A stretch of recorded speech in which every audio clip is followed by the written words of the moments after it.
반갑습니다. 요교교회 박영성 목사입니다. 오늘 묵상할 본문은 출애굽기 4장 18절에서 23절까지의 말씀인데요. 오늘은 20절 한 구절을 봉독하고 함께 묵상하도록 하겠습니다. 모세가 그의 아내와 아들들을 나귀에 태우고 애굽으로 돌아가는데 모세가 하나님의 지팡이를 손에 잡았더라. 모세는 타고 있는 떨기나무 가운데 찾아오신 하나님과 진한 만남을 가졌습니다. 그리고 긴 대화 후에 일방적으로 인내의 하나님의 설득 끝에 모세는 사명을 받았습니다. 너를 바로에게 보내서 내 백성 이스라엘 자손을 애굽에서 인도하여 내겠다라는 사명 말이죠. 미디안 광야에서 40년간 아무도 주목하지 않았던 모세는 이제 하나님과 동행하심으로 바로 앞에서 모두가 주목하는 이스라엘을 출애굽시키는 지도자가 될 것입니다. 그렇게 하나님을 만나 사명을 받은 모세는 집으로 돌아가서 이드로에게 말을 합니다. 오늘 본문 18절인데요. 이렇게 기록되어 있습니다.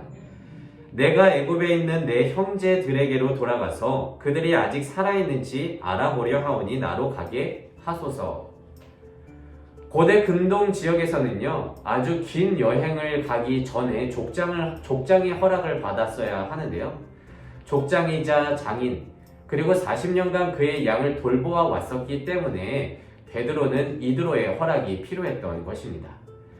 그런데 여러분들 잘 살펴보면요, 모세는 이드로에게 하나님을 만나 사명을 받은 이야기를 한 것이 아니라 뜬금없이 형제들이 살아있는지를 살펴보러 만나러 가야겠다고 이렇게 애둘러 말하는 것을 보게 됩니다.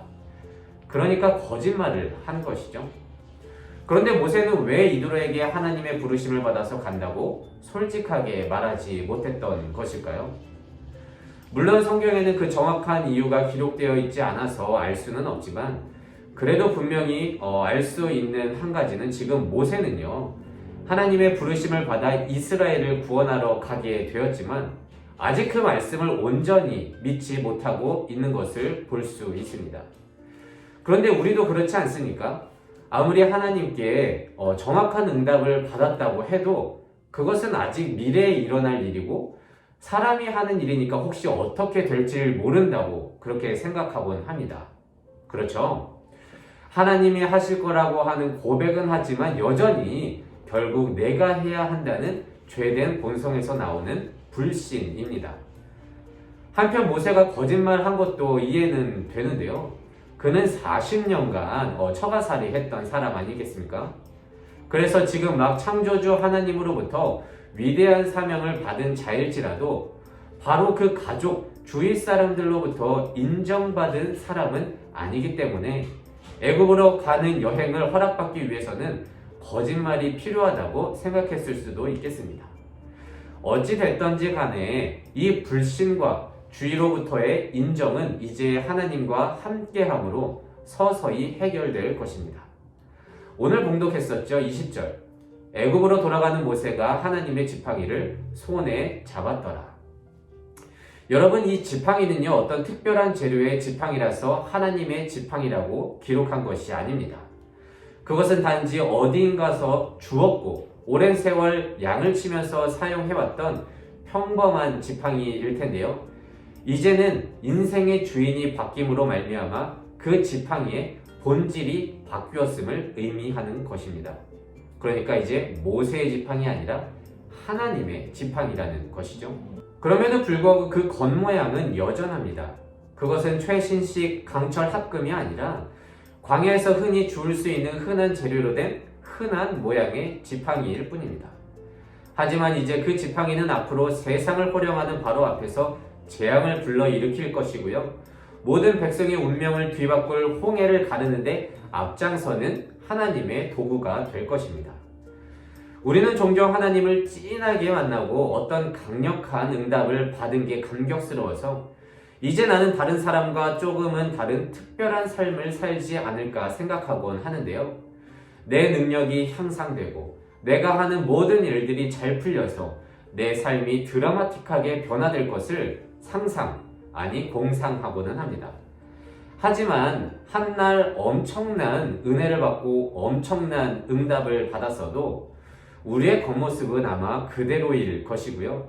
내가 처한 삶의 상황은 전혀 바뀌지 않을 때가 훨씬 많습니다. 하지만 우리 인생의 주인이 하나님으로 바뀜으로 말미암아 우리의 모든 평범함은 이제 주의 계획 안에서 비범해지는 것일 뿐입니다.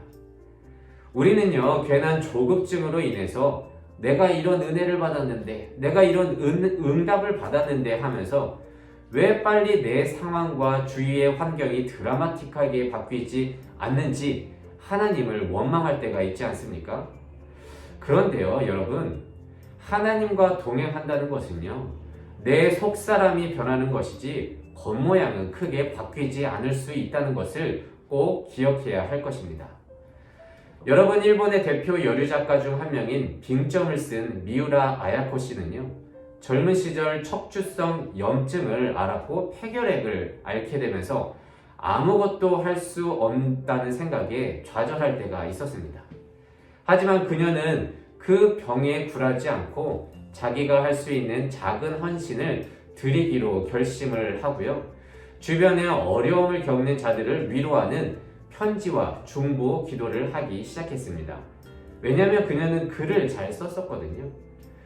그렇게 극적으로 회심하여 그리스도인이 된 그녀의 겉모습은요, 변한 게 없었어요. 오히려 병을 앓고 있는 사람으로서 그 행색은 초라했을지도 모르겠습니다.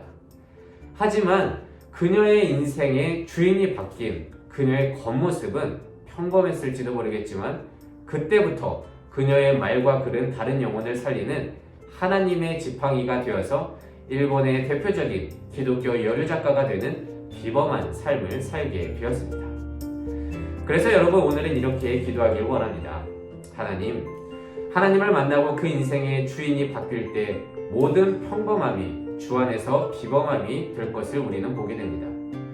주를 믿는다는 것은 어떤 겉모습의 특별한 변화가 아니라 그 본질이 바뀌는 것임을 우리는 꼭 기억하고, 하나님을 믿음으로 내 속사람이 변화되어 주가 인도하실 그 길에서 온전히 사명을 감당할 수 있는 우리 되게 하여 주시옵소서.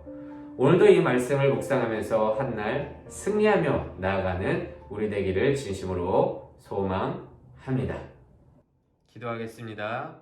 이 세상의 모든 청년의 인생을 사랑하시는 하나님, 감사합니다. 훗날 출애굽시키는 위대한 지도자 모세는 하나님을 만나고 큰 사명을 받았지만 겉모습은 변하지 않은 평범한 지팡이를 쥐고 있는 사람일 뿐이었습니다.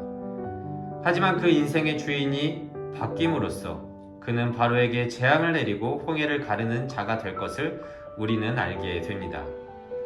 하나님, 때로는 우리도 하나님을 만나고 큰 은혜를 받았는데 내 겉모습이나 상황이 바뀌지 않아 조급해하다가 하나님을 원망할 때도 있었지만, 주와 동행한다는 것은 속사람이 변화됨을 깨닫고 주의 사명을 가슴에 품고 온전히 주의 길을 걸어갈 수 있는 우리 되게 하여 주시옵소서. 감사드리며 이 모든 말씀 예수님의 이름으로 기도드립니다. 아멘.